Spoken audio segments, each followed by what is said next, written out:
This is our moment to define our next century. As 2025 quietly comes to an end, something unusual is happening in Canadian politics. On the surface, the race looks tight. Very tight. A narrow gap. A fragile lead. Just 3 points separating the Liberals from the Conservatives. But beneath those numbers, beneath the percentages and margins of error, there is a deeper story unfolding, a story Pierre Poilievre may not have fully understood until now. Because this is no longer just about parties. It's about power.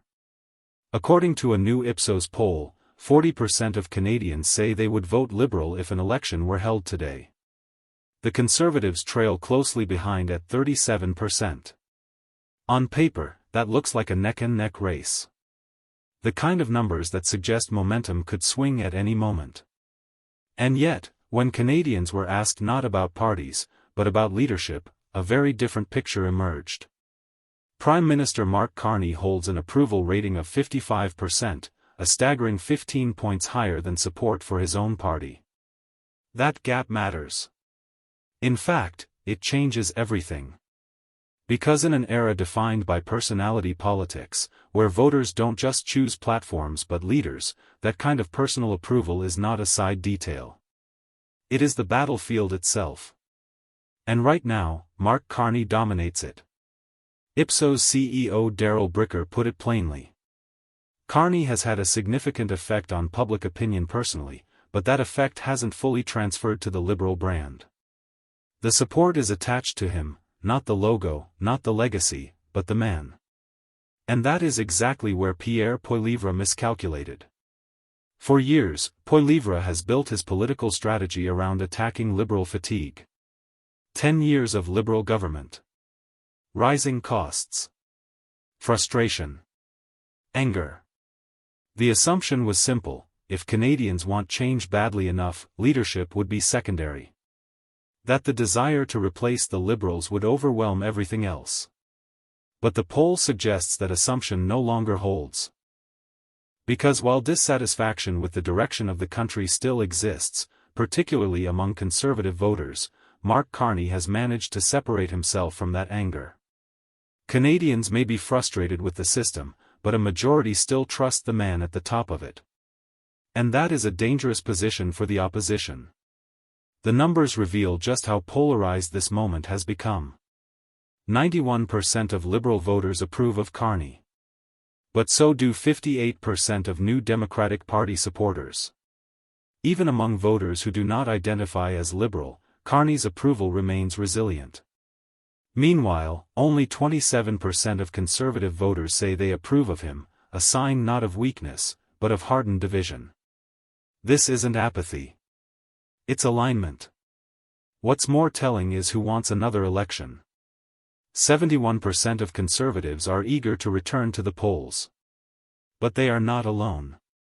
More than half of young voters aged 18 to 34 say they would also vote again. So do 52% of respondents in Alberta. These numbers signal pressure. They signal impatience. And they signal that the next year will not be quiet. Yet pressure does not automatically translate into victory. Carney's Liberals won the April election in part because older Canadians rallied behind him, alarmed by U.S. trade tensions and renewed threats to Canada's sovereignty from President Donald Trump.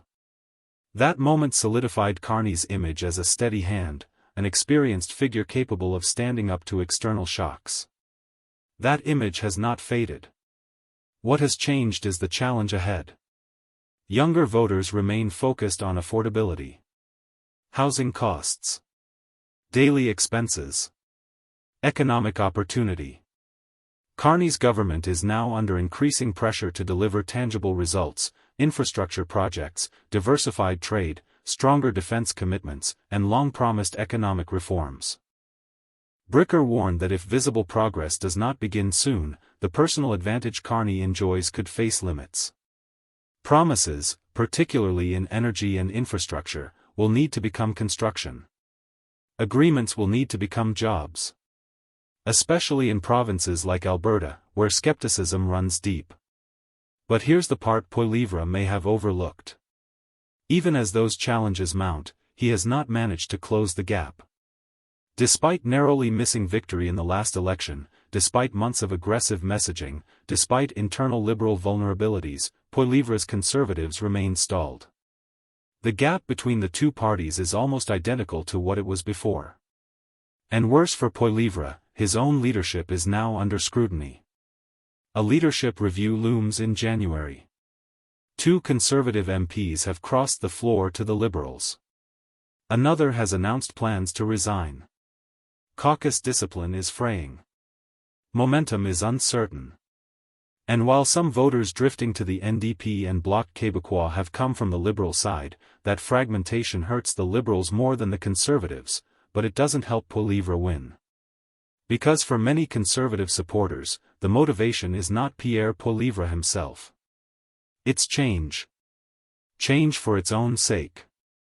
Change driven by frustration, not inspiration. That distinction matters. Mark Carney, for all the criticism he faces, still represents something Poilievre does not: reassurance. Stability. Competence under pressure. In moments of uncertainty, voters often cling not to anger, but to familiarity and trust. And that trust is proving resilient. As 2026 approaches, Canada is heading into what Bricker called a very consequential year. Potential floor crossings. Speculation of a Liberal majority. Elections in Quebec. A pivotal election in the United States. Every one of these factors will test leadership, not slogans. This poll does not say Carney is invincible. It does not say the Liberals are safe. It says something more subtle, and more powerful. It says that Pierre Poilievre underestimated the power of Mark Carney. Not the power of a party. Not the power of incumbency. But the power of personal credibility in a political era dominated by personalities. An era where leaders are judged not just by promises, but by presence. The race is close. The pressure is real. The challenges are mounting. But as 2025 ends, one truth is clear. In Canadian politics today, Mark Carney is not just leading a government. He is defining the contest itself. And that is a mistake Pierre Poilievre can no longer afford to make. Do you think Mark Carney will do something for Canada? Comment below your thoughts.